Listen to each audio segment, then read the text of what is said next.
नमस्कार, आप देख रहे हैं मरुद्र बुलेटिन और मैं सागर चौधरी। आज बात करेंगे कि क्या पाकिस्तान हमसे अनुच्छेद 370 पर मात खा चुका है। अब उससे प्रधानमंत्री इमरान खान किसान आंदोलन की आड़ में हमलावर हैं या बदला ले रहे हैं। क्या पाकिस्तान की इस साजिश को भी समझना होगा, जबकि खुद इमरान खान के खिलाफ संयुक्त विपक्ष आंदोलनरत है और चीन भी कर रहा है साजिश। कुछ लोग खुश हो सकते हैं कि किसानों के एक वर्ग ने पिछले 26 दिनों से देश की राजधानी दिल्ली की घेराबंदी कर रखी है। सरकार के लाख प्रयासों के बाद भी यह घेराबंदी खत्म नहीं हुई है। इस घेराबंदी की आड़ में ही अब दुश्मन देश पाकिस्तान के प्रधानमंत्री इमरान खान ने अपना राजनीतिक स्वार्थ सिद्ध करने का प्रयास किया है।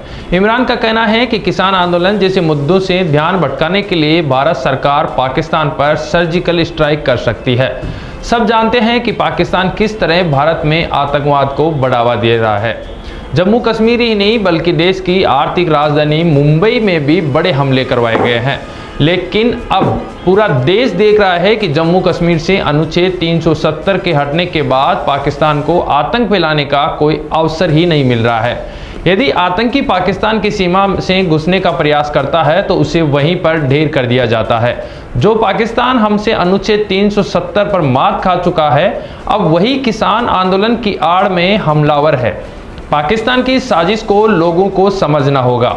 खुद इमरान खान पाकिस्तान के चारों ओर से घिरे हुए हैं। संयुक्त विपक्ष ने लाहौर तक रैलियां की है। यदि इमरान की पाकिस्तान की फौज का समर्थन न हो तो पाकिस्तान की आवाम सरकार को वहां से उखाड़ फेंक देती अब तक। लेकिन इसके उलट इमरान खान की आंतरिक हालत खराब बता रहे हैं, जबकि सब जानते हैं कि भारत में कितना सुकून है। करोड़ों लोगों की भावनाओं के अनुरूप अयोध्या में भगवान राम का मंदिर बन रहा है। तो जम्मू कश्मीर से अनुच्छेद 370 को समाप्त करने के बाद देश भर में आतंक खत्म हुआ है।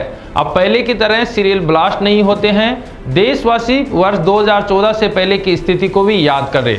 दिल्ली में 15 अगस्त को स्वतंत्रता दिवस मनाना भी मुश्किल हो रहा था।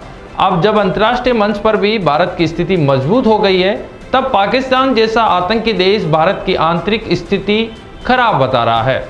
भारत की समृद्धि और विकास के सामने पाकिस्तान की कोई बिसात ही नहीं है। लेकिन फिर भी कुछ लोगों की वजह से पाकिस्तान जैसा देश भारत पर उंगली उठा रहा है। इस साजिश में चीन भी शामिल है। भारत में ऐसे कई राजनीतिक दल हैं जो चीन की विचारधारा का समर्थन करते हैं।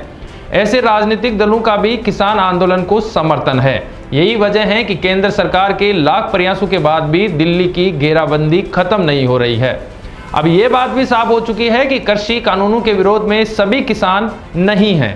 देश के करोड़ों किसानों ने इस कानून को समर्थन भी दिया है।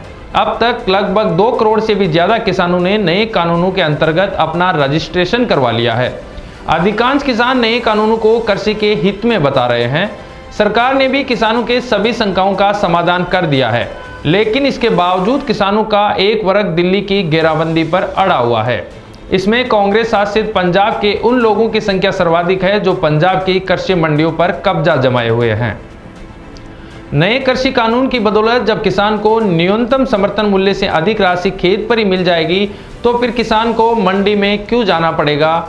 मंडियों में ही तो किसान का शोषण होता है। नए कानून किसानों का शोषण से मुक्ति दिलाने वाले हैं, इसलिए मंडियों के दलाल दिल्ली की घेराबंदी करवा रहे हैं।